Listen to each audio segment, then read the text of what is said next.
Hi friends, welcome to sweet voice. ఈ video నచ్చినట్లయితే like చేసి సపోర్ట్ చేయండి. ఇది కేవలం వినోదం కోసం మాత్రమే, ఎవరిని ఉద్దేశించిన కథ కాదు. స్టోరీ నచ్చినట్లయితే లైక్ చేసి సబ్స్క్రైబ్ చేసుకోండి ఫ్రెండ్స్. ఇక స్టోరీలోకి వెళ్ళిపోదామా? అక్క అబ్బాయి చాలా బాగున్నాడే, నాకు మాత్రం తెగ నచ్చేశాడనుకో. ఓసే, నచ్చాల్సింది నీకు కాదే, అక్కకి అంటూ వెళ్ళింది మధు తల్లి. ముందు నాకు నచ్చాలి, నాకు నచ్చితే అక్కకు నచ్చింది. మధు అక్క సుమారుగా సరిపోరు, అయితే ఇద్దరినే. సరే కానీ పెళ్లివారు వచ్చేశారు, మధు అక్కను తీసుకునిరా అని చెప్పి వెళ్ళిపోయింది అక్క. 1 మినిట్, కాస్త లిప్స్టిక్ ఎక్కువైంది, తగ్గిస్తే. ఆహా, ఇప్పుడు చూడు, చాలా అందంగా ఉన్నావు, నాదిష్టే తగిలేలా ఉంది, పద అంది మధు. చాలా టెన్షన్గా ఉంది. దేనికి టెన్షన్? నీ పక్కన నేనున్నాను కదా. ఒకవేళ నీకు బావ నచ్చలేదనుకో, నీకు బదులు నేను పెళ్లి చేసుకుంటాను, ఏమంటావు? ఏంటి, నీకు ఈ మధ్య అల్లరి బాగా ఎక్కువైపోయిందనుకుంటా. తల మీద ఒక్కటేసింది. అబ్బా కొట్టకక్క, ఇంకో 4 రోజులైతే నువ్వు మీ అత్తారింటికి వెళ్ళిపోతావు. తర్వాత ఎలాగోనూ నేను ఒంటరిగా ఉండిపోవాలి కదా, అప్పటి వరకైనా నన్ను ప్రేమగా చూసుకోవే అనింది చెల్లి. బుగ్గకి ముత్తిచ్చి, బావగారు మళ్ళీ పిల్లని చూపించట్లేదని అలిగి వెళ్ళిపోతారేమో అనింది మధు. చెల్లి మాటలకి నవ్వుతూ ఇద్దరూ కలిసి హాల్లోకి వచ్చారు. అందరికీ కాఫీ ఇచ్చి కూర్చుంది సుమ. హలో బావగారు, పెళ్లి కూతుర్ని నేను కాదండి, మా అక్క ఒక్కదాన్నే చూడండి, నన్ను కాదు అనింది. పెళ్లి కొడుకు కిరణ్ మధు మాటలకి నవ్వుతూ, అబ్బో, మా మరదలి పిల్ల చాలా చలాకీగా మాట్లాడుతుందే. మీరేమనుకోకండి బాబు, దానికి కాస్త కొంచెం అల్లరి ఎక్కువ. పర్లేదులేండి మావయ్య, ఆడపిల్లలు ఇలానే ఉండాలి. మరదలు అన్నాక బావని ఆ మాత్రం ఆట పట్టించుకోకూడదా అన్నాడు కిరణ్. అక్క బావను చూడే, అలా సిగ్గుపడుకో, ఎన్ని రోజులు అలా కూర్చుంటావు అనింది మధు. నువ్వాగే బాబు, నాకు సిగ్గేస్తుంది అనింది సుమ. వాళ్ళిద్దరూ కాన్సన్ట్రేషన్కి అంటే కన్వర్సేషన్కి నవ్వుకున్నాడు కిరణ్. మీకు అమ్మాయి నచ్చిందా బాబు అన్నాడు మధు తండ్రి. నచ్చింది మావయ్య. ఇంకేంటి మావయ్య అన్నారు. అంటే ఇక అంతా మీరు నచ్చిందంటే ఇంక అంతా నచ్చినట్లే అన్నారు. అక్కడున్న వాళ్ళంతా సుమ అబ్బాయి నచ్చాడా అని అడిగారు. తండ్రి చిన్నగా కళ్ళు పైకెత్తి చూసి నచ్చాడన్నట్లుగా తలూపింది. చిన్నగా స్మైల్ ఇచ్చాడు కిరణ్. శుభం, అబ్బాయి అమ్మాయి నచ్చుకున్నారుగా, అలాగే తాంబూలాలు కూడా పుచ్చుకుంటే ఓ పని అయిపోతుంది అనుకుంటూ అబ్బాయి తరపున వాళ్ళు అమ్మాయి తరపున వాళ్ళు వెంటనే తాంబూలాలు కూడా మార్చుకున్నారు. అయితే నేను ఒకసారి తనతో మాట్లాడాలి అన్నాడు కిరణ్. మీకెందుకు బావ శ్రమ, నాతో మాట్లాడండి అంటే నాతో మాట్లాడితే మా అక్కతో మాట్లాడినట్టే అంటూ కిరణ్ చేపట్టి లాక్కుపోతుంటే, హలో మరదలి పిల్ల, మరీ అంత స్పీడ్ అయితే ఎలాగమ్మా, నేను చేసుకోవాల్సింది మీ అక్కని, నిన్ను కాదు అన్నాడు. మా అక్కతో పాటు నన్ను కూడా చేసుకోండి బావగారు, డబల్ ధమాకా అందే. బాబోయ్, ఇంత స్పీడున్న పిల్లని నేను చేసుకోను బాబు, నాకు మీ అక్కనే కావాలి. అంతేలే, మీరు ఒక్కటి, మధ్యలో నేనెందుకు అంటూ అక్క బావగారు నీతో మాట్లాడాలంటని ఆ రూమ్లో ఉన్నారు, పద అని. ఏంటి నాతో మాట్లాడతారా, నాకు భయంగా ఉందే బాబు, నేను నీ బదులు నేను మాట్లాడినా ఒకవేళ నీకు ఇవ్వాల్సిన ముద్దులు హగ్గులు కూడా నేనే ఇచ్చేసి వస్తాను అనందే. మధు, వస్తే ఏం మాటలే అవి, కొంచెం కూడా సిగ్గు లేకుండా, బావగారి దగ్గర నాకు సిగ్గెందుకు మధు, వామ్మో, నిన్నెలా వదిలిపెడితే నాకంటే ముందు నాకు కాబోయే ఆయన్ని నువ్వే పెళ్లి చేసుకుని వాళ్ళతో వెళ్ళిపోయేలా ఉన్నావు అనుకుంటూ కిరణ్ ఉన్న రూమ్కి వెళ్ళింది సుమ. ఎదురుగా ఫ్లోర్ మీద ముగ్గులు వేస్తూ కనిపించిన సుమాని చూడగానే చిన్నగా నవ్వుతూ దగ్గరికి వచ్చాడు. డోర్ని కాస్త దగ్గరికి వేసి, ఏంటి మీ చెల్లెలు అంత ఫాస్ట్గా ఉంటే తమరు ఇంతలా ఇలా సిగ్గుపడుతూ నిలబడ్డారు? మా చెల్లెల కంటే సిగ్గు లేదు, నాకు కూడా ఉండకూడదా అంటే ఎందుకు ఉండకూడదు, ఇలా సిగ్గుపడే వాళ్ళంటేనే నాకు ఇష్టం అన్నాడు. అయితే ఆమె దగ్గరికి వచ్చి అతను అలా దగ్గరికి రాగానే టెన్షన్గా కూడా అనిపించింది. కళ్ళు కిందకి చేసింది. ఏమైంది అంతలా భయపడిపోతున్నావు? నేను కొరుక్కులు తినేయంలే. సరే కానీ మనిద్దరం ఎంగేజ్మెంట్ కూడా అయిపోయింది కదా, నేను నీకు నచ్చానా అన్నాడు. ఆమెను చూస్తూ నచ్చారు అన్నట్టుగా తలూపింది. ఫ్లోర్ మీద ఎవరైనా సరే ఉన్నారా అన్నాడు. అతని మాటలకి తలెత్తి చూసి లేరు అన్నట్లుగా తలూపింది. మరి కిందకు చూసి మాట్లాడుతున్నావేంటి, నేను ఇక్కడ ఒక్కడనే ఉన్నాను, నన్ను చూడు అన్నాడు. అయితే సిగ్గు ముంచుకొచ్చేస్తుంటే అతన్ని చూడలేక కళ్ళు కిందకి వాల్చేసింది. ఆమె చెబుకం అంటే పట్టి పైకి అంటే పైకెత్తి, నాకు నువ్వు చాలా నచ్చావు. నీ నోటితో నీ సమాధానం వినాలని ఉంది. ఒక్కసారి చెప్పవా అన్నాడు. నాకు సిగ్గేస్తుంది ప్లీజ్ అనింది. సర్లే, నిన్ను ఇబ్బంది పెట్టడం నాకు అస్సలు ఇష్టం లేదు. పెళ్లి ముహూర్తం త్వరగా పెట్టుకుందామా, లేక కాస్త దూరంగా పెట్టుకుందామా? నాకేం తెలియదండి అని అంది. నాకైతే నిన్ను త్వరగా పెళ్లి చేసుకోవాలనుంది అన్నాడు. ఆమె చెవి దగ్గర అతని శ్వాస చెవికి తగలగానే ఆమె పెదాలు కూడా వణుకాయి. వణుకుతున్న ఆదరాలను చూసి నవ్వుకున్నాడు. మరీ ఇంత టెంప్టింగ్గా ఉంటే చాలా కష్టం. నువ్విలా సిగ్గుపడుతూ ఉంటే ఇంకా కష్టం. ఆడదానికి సిగ్గే అంటారు, అది నిజమేనని. కానీ ఇప్పుడు అనిపిస్తుంది నేను చూశాక. యువర్ లుకింగ్ సో బ్యూటిఫుల్ అంటూ ఆమె నడుం మీద చేవేసి హత్తుకున్నాడు. ఒక్కసారిగా గుడ్లు పెద్దవి చేసుకుని అలాగే బిగుసుకుపోయింది సుమ. నువ్వు మరీ టెన్షన్ పడుతున్నావని, టెన్షన్ పోగొట్టాలని ఇలా హత్తుకున్నాను. మళ్ళీ ఫస్ట్ నైట్కి నువ్వు ఇంత సిగ్గుపడితే చాలా కష్టం. జస్ట్ ట్రయల్ ఇలా ఉన్నాయి అన్నాడనమాట. అతన్ని చూస్తుంటేనే సిగ్గు ముంచుకొస్తుంది సుమకి. ఇంకా అతను అలా అడుగుతుంటే ఇంకేం మాట్లాడుతుంది? మౌనంగా ఉంది. కెన్ ఐ కిస్ యూ అన్నాడు. మళ్ళీ షాకింగ్గా చూస్తూ ఉంది సుమ. నీ కళ్ళు ఆల్రెడీ పెద్దవిగా ఉన్నాయి. నువ్వు ఇంకా ఇలా షాక్ అవుతూ ఉంటే అంటే ఆల్చిప్పల్లాగా అయిపోతున్నాయి. నీ కళ్ళని చూసి దాసుడవుతున్నాను. మరీ అలా చూడకు, కంట్రోల్ చేసుకోవడం చాలా కష్టం అన్నాడు. కళ్ళు టక్కుని కిందకి దించింది. అలా అనగానే ఆమె బుగ్గ మీద చేయి పెట్టి నిమిరుతూ, ప్లీజ్ ఆగలేకపోతున్నాను, ఒక చిన్న ముద్దిస్తావా? టెన్షన్ పడకే అంటూ బుగ్గపై ముద్దిచ్చి పెదవులపై చిరుముద్దిచ్చాడు. అంతలో అక్క అంటూ డోర్ ఓపెన్ చేసింది మధు. ఆమెను వదిలి దూరం జరిగాడు.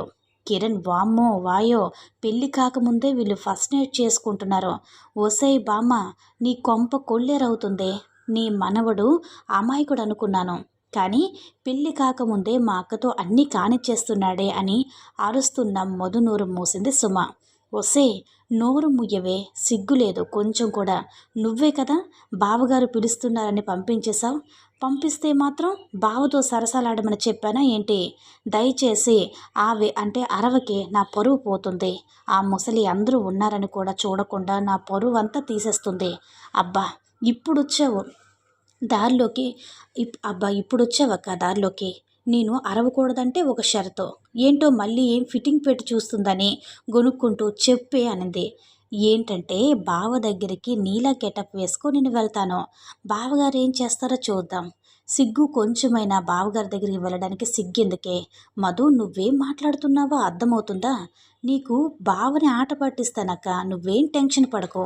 నువ్విప్పుడు వద్దంటే ఆ ముసల్దాన్ దగ్గర నా విషయం చెప్పేస్తాను అంతే కదా. మరి ఏమన్నా సరే నేను వెళ్తున్నా అంటూ తన రూమ్లోకి వెళ్ళిపోయింది సుమ. నువ్వు వేసుకున్న బట్టలు నాకు ఇవ్వవే. ఎలా వెళ్ళాలి బావ దగ్గరికి? ఇలా వెళ్తే గుర్తుపడతాడు కదా, ఆయన ఏమనుకుంటారో ఏంటో. నువ్వేం తింగర పని చేస్తావో అని భయంగా ఉంది మధు. చెప్పాను కదక్క, జస్ట్ ఆట పట్టిస్తారంతే, త్వరగా ఇవ్వు అంటూ అక్క కట్టుకున్న చీరని అలాగే చెల్లెలు కట్టుకుంది. సేమ్ సుమలాగే రెడీ అయ్యి రూమ్కి వెళ్ళింది మధు. ఇది తింగర పని, ఏ తింగర పని చేస్తుందో ఏంటో. పాపం కిరణ్ గారిని టెన్షన్గా అటు ఇటు తిరుగుతూ ఉంది. సుమ మధు వెళ్ళేసరికి కాల్ మాట్లాడుతున్నట్టు కిరణ్ రైలింగ్ అనుకుని నీ దగ్గరికి వెళ్ళి ఆమె ఫేస్ చూపించకుండా అటువైపు తిరిగి నిలబడింది. మధు కాల్ మాట్లాడుతున్న కిరణ్ సైడ్ లుక్తో చూసి కాల్ కట్ చేసి ఇటువైపు తిరిగి మళ్ళీ వచ్చేసావంటూ ఆమెను వెనక నుంచి హత్తుకొని మెడపై ముద్దు పెట్టాడు కిరణ్. ఒక్కసారిగా మధు గుడ్లు పెద్దవి చేసుకుని బావా నేను అంటూ అరిచింది మధు. ఈ పిలుపు కూడా బాగుంది. ఇప్పటి నుంచి మీ చెల్లి పిలిచినట్టు బావని పిలొచ్చుగా అన్నాడు. ఆమె నడుం మీద చేతుల్ని ఇంకా ముందుకు పోనేస్తూ దగ్గరికి లాక్కొని, బాబోయ్ నా కొంప కొల్లేరయ్యేలా ఉంది బావా, చాలా స్పీడ్గా ఉన్నావు.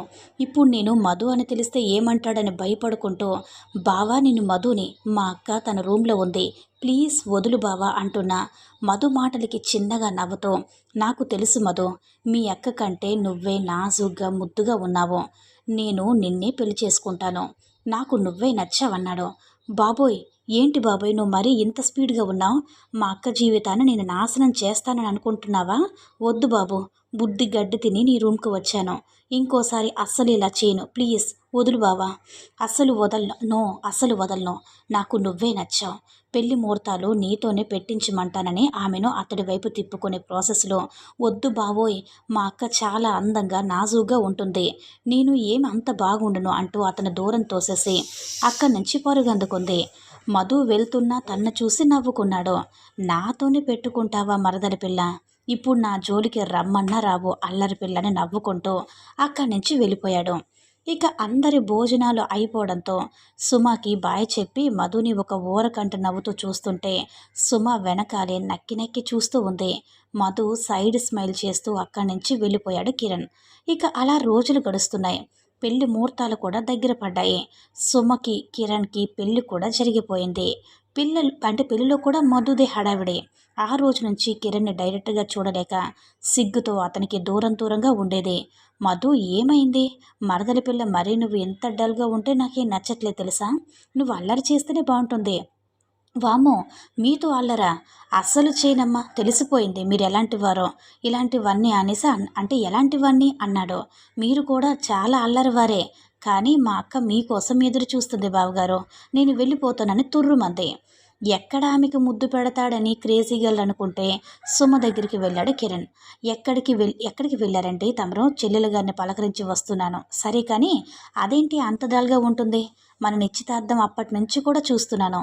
ఏమో నాకేం తెలుసు, ఆ రోజు తను నాలా చీర కట్టుకొని మీ రూమ్కి వచ్చింది, మీరేమైనా తన్నే అంటున్నా సరే సుమను ఓ చూపు చూశాడు కిరణ్. అయ్యో, తప్పుగా అనుకోకండి, ఊరికే అడుగుతున్నాను. అవును చేశాను, మీ చెల్లికి ముద్దు పెట్టాను, అందుకే నా జోలికి రావట్లేదు. ఏంటి, మా చెల్లికి ముద్దు పెట్టారా, సిగ్గు లేదు మీకు, దానికి లేదు, మీకు లేదు. ఆయన దానికి లేనప్పుడు నాకెందుకే సుమా అన్నాడు. పోండి, మీతో నేను మాట్లాడను. ఇప్పుడేమైందని, తనకు ముద్దు పెడితే నీకు 100 ముద్దులు పెడతాను. అది కాదు, అది అల్లరి పిల్ల, మీరు కూడా అలాగే చేస్తారేంటి, నా మొగుడు నాకు మాత్రమే సొంతం, ఊళ్ళో అందరికీ కాదు. అలా అంటావేటి, తన మీ చెల్లిలేగా అన్నాడు కొంటిగా చూస్తూ. చీ అనింది. చాలు చాలు చీలు తర్వాత నాకు ముద్దు పెట్టిప్పుడు నేనే పెడతాను, కానీ నువ్వు పెట్టవా, మన శోభనానికి ఇంకా టైం ఉంది, నువ్వేమి ఇలా మాట్లాడి నన్ను దూరం పెడతావు, మీ చెల్లి అడగగానే ఇస్తుంది, అందుకే మీ చెల్లి దగ్గరికి వెళ్తాను అంటూ వెళ్తుంటే చెయ్యి పట్టి దగ్గరికి లాక్కొని అతని పెదాల్ని అందుకుంది. ఇద్దరూ కూడా ముద్దు పెట్టుకున్నారు. అంటే ముద్దుల్లో మునిగి తేలిపోయారు. చూసావా, మీ చెల్లి అనగానే ముద్దు పెట్టేశావు, అది మీ చెల్లెలకు ఉన్నటువంటి పవర్. చాలే, నేను ముద్దివ్వకపోతే దాని దగ్గరికి వెళ్తారా అంటూ మూతు ముడుచుకుంది సుమ. అల్లుడు గారు మిమ్మల్ని పిలుస్తున్నారని చెప్పి వెళ్ళిపోయాడు.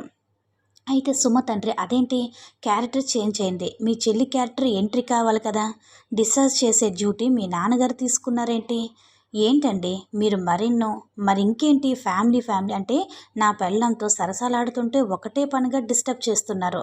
సర్లేండి, మిమ్మల్ని పిలుస్తున్నారట, వెళ్ళండి అంటూ పంపించింది. ఇక ఆ రోజు సత్యనారాయణ వ్రతం నవదంపతులతో చేయించి శోభనానికి రాత్రి 10 గంటలకే ముహూర్తం పెట్టారు. తెల్ల చీరలో పాల గ్లాసుతో నిండుగా నగలతో రూముకి పంపించారు. అక్క, నువ్వు మరీ సిగ్గుపడకే, బావ చాలా స్పీడున్నాడు, నువ్వు ముద్దపప్పులాగా కూర్చోకుండా కాస్త బావకి కోఆపరేట్ చేయి అని చెప్పి వెళ్ళిపోయింది మధు. దీనికి రాను రాను సిగ్గు లేకుండా పోతుంది అని నవ్వుకుంటూ లోపలికి వెళ్ళింది సుమ. లోపలికైతే వెళ్ళింది, కానీ కాళ్ళు చేతులు వెనుకుతున్నాయి. పాల గ్లాస్ పట్టుకొని అక్కడే నిలబడింది. ముందుకు కదలాలంటే భయం వేస్తుంది. పట్టు పంచి కట్టుకొని నెలరాజులా తపిస్తున్న కిరణ్ ఎదురుగా సుమను చూసి దగ్గరికి వెళ్ళాడు. నవ్వుకుంటూ, ఏంటి అక్కడే నిలబడిపోయావు, దగ్గరికి రావా అన్నాడు. మాట్లాడలేదు. కళ్ళు కిందకి దించింది. ఇక తన చేతిలో ఉన్న పాల గ్లాస్ తీసుకొని తను సగం తాగి సుమ నోటికి అందించాడు. తను కూడా తాగి గ్లాస్ పక్కన పెట్టింది. ఇలా సిగ్గుపడితే పనులు జరగవు సుమా అనుకుంటూ ఆమెను అమాంతం ఎత్తి పెదవులపై ఉన్న పాల మీసం నాలుగుతో లీక్ చేసి బెడ్ మీదకి చేర్చి ఆమె మీదకి చేరిపోయాడు. ఆమె అందాలను కనిపించడంతో, నా అందాలని అలా దాచేస్తే ఎలా అంటూ ఆమె బయటను తప్పించి ఎదపై ముద్దు పెట్టాడు. దాంట్లో ఒంట్లో నరాలు జీవమన్నాయి. ఇక ఇద్దరూ కూడా ఆ మనస్ఫూర్తిగా ఒకరికొకరు సొంతం అయిపోయారు. అబ్బా, ఇక ఎంతసేపు అండి, ఒళ్ళన్నీ నొప్పులుగా ఉన్నాయి, కాసేపైనా పడుకునివ్వండి అనింది ఏడుపు గొంతుతో. ఇంకా ఒక్కసారి ప్లీజ్ అంటూ ఆమెలోకి చేరిపోయాడు.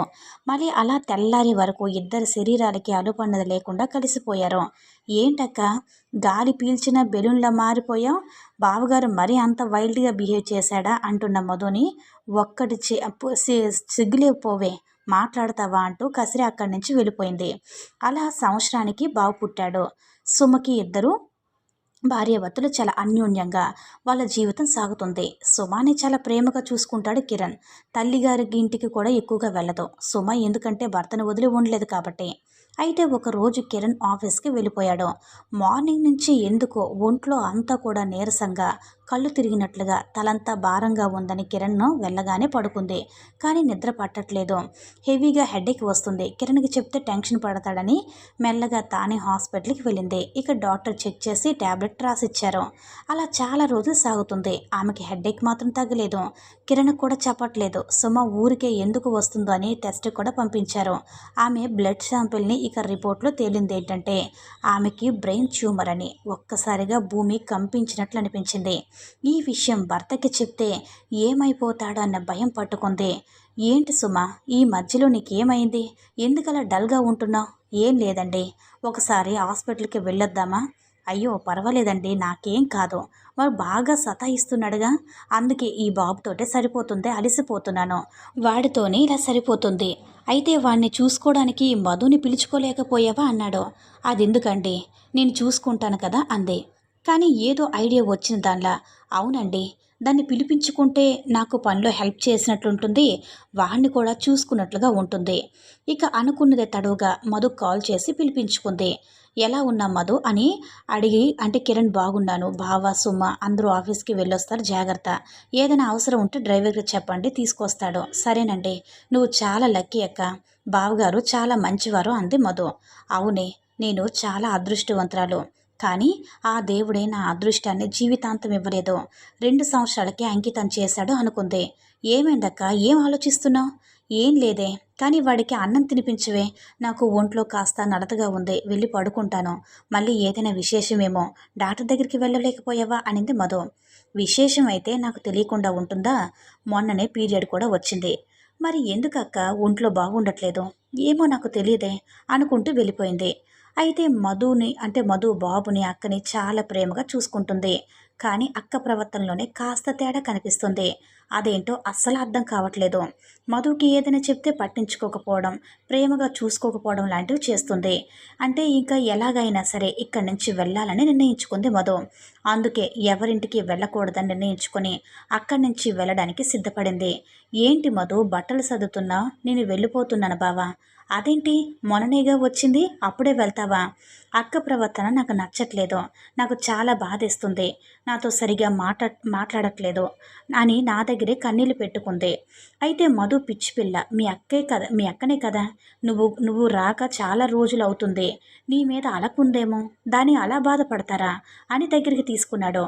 అప్పుడే ఎక్కడికి వచ్చిన సుమ, బావ మరదలు గట్టిగా కౌగిలించుకోండి, ఇంకేంటి ముద్దులు కూడా పెట్టుకోండి, నాతో సంసారం చేయడం దీనికి మా చెల్లెళ్ళు మా అంటే నాతో సంసారం చేయడం దీనికి మా చెల్లెళ్ళను ఉంచుకోండి, ఓ పని అయిపోతుంది అంటూ సుమ మాటలకి చెంప చల్లిమించాడు కిరణ్. ఏం మాట్లాడుతున్నావే, నువ్వు మధుకి నాకు అక్రమ సంబంధం అంటగడుతున్నావా? నేను మీ చెల్లెలు ఎలాంటి వాళ్ళమో నీకు తెలీదా? నువ్వు వచ్చినప్పటి నుంచి తనతో సరిగ్గా మాట్లాడట్లేదంట, నాకు చెబుతూ బాధపడుతుంది. నువ్వేమో మా ఇద్దరికి ఛ ఎక్కడి నుంచి అసహనంగా వెళ్ళిపోయాడు కిరణ్. వాళ్ళిద్దరి గురించి తెలిసి తనకి, కానీ తన ప్లాన్ వర్కౌట్ అవ్వాలంటే ఇలా ఏదో ఒకటి చేసి తీరాలని అనుకుంటూ సుమ మధుని కోపంగా చూసి అక్కడి నుంచి వెళ్తుంటే మధు సుమ చేపట్టుకొని ఆపింది. అక్క, నా మీద నమ్మకం లేదా? నేను ఎలాంటి దాన్నో నీకు తెలియదా? అల్లరిగా ఉంటాను కానీ దిగజారే మనిషిని కాదక్క అంటున్న చెల్లి మాటలకి కన్నీళ్ళతో చూసింది సుమ. చెల్లిని గట్టిగా హత్తుకొని, సారీ మధు, నీతో ఒక ముఖ్యమైన విషయం మాట్లాడాలి. ఏంటక్క? పద చెప్తానంటూ ఇద్దరు సోఫాలో కూర్చుని తన జబ్బు గురించి మధుకి చెప్పింది. నువ్వేం మాట్లాడుతున్నావక్క? నీకు బ్రెయిన్ ట్యూమర్. అవును మధు, అందుకే ఇలా చేశాను. నా భర్తని, నా కొడుకుని నువ్వే చూసుకోవాలి మధు. నువ్వు ఆయన పెళ్లి చేసుకుని నా కొడుకుని నీ కొడుకులా చేసుకోననింది. నువ్వేం మాట్లాడుతున్నావక్క? నేను బావని పెళ్లి చేసుకోవడం ఏంటి? అవును మధు, బావ నేను పోయాక వేరే వాళ్ళని పెళ్లి చేసుకుంటే నా కొడుకును ప్రేమగా చూసుకోలేదు, అనాథవుతాడు వాడు అని బాధపడింది. అక్కని గట్టిగా హత్తుకుని ఏడ్చేసింది మధు. ఇక తనకి ఆరోగ్యం బాగోలేదని కిరణ్ కూడా తెలిసిపోయింది. సుమ, నాకు అన్యాయం చేసి వెళ్ళిపోతావా?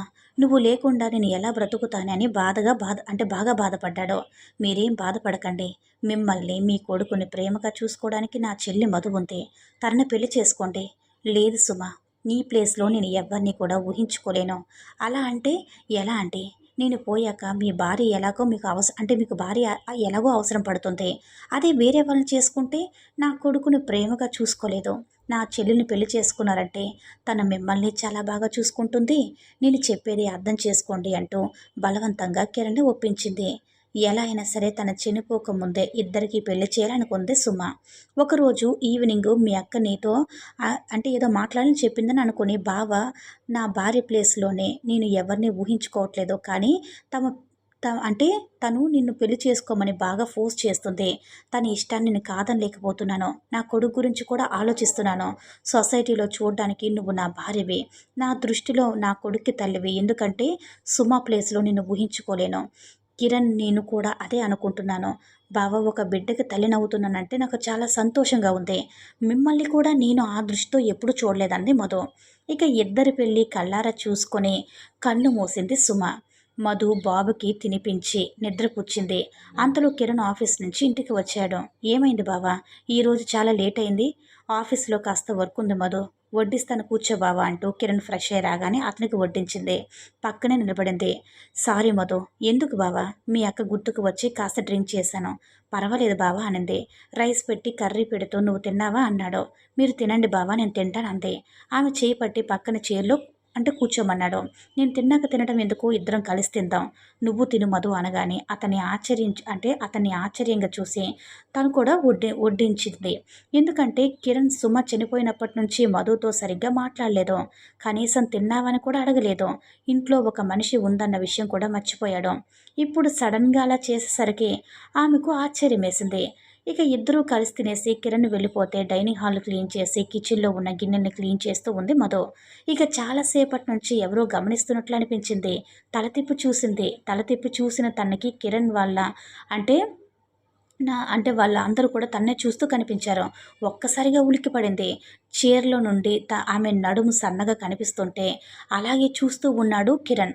కిరణ్ ఎప్పుడు కూడా తన వైపు చూడ కదా, ఇలా చూస్తున్నాడేంటి అనుకుంది. అయితే బొడ్డులో దూపిన కొచ్చిళ్ళు చీర చెంగులో చేతులు తుడుచుకుంటూ చెప్పు బావా, ఏంటి ఇలా వచ్చావనంది.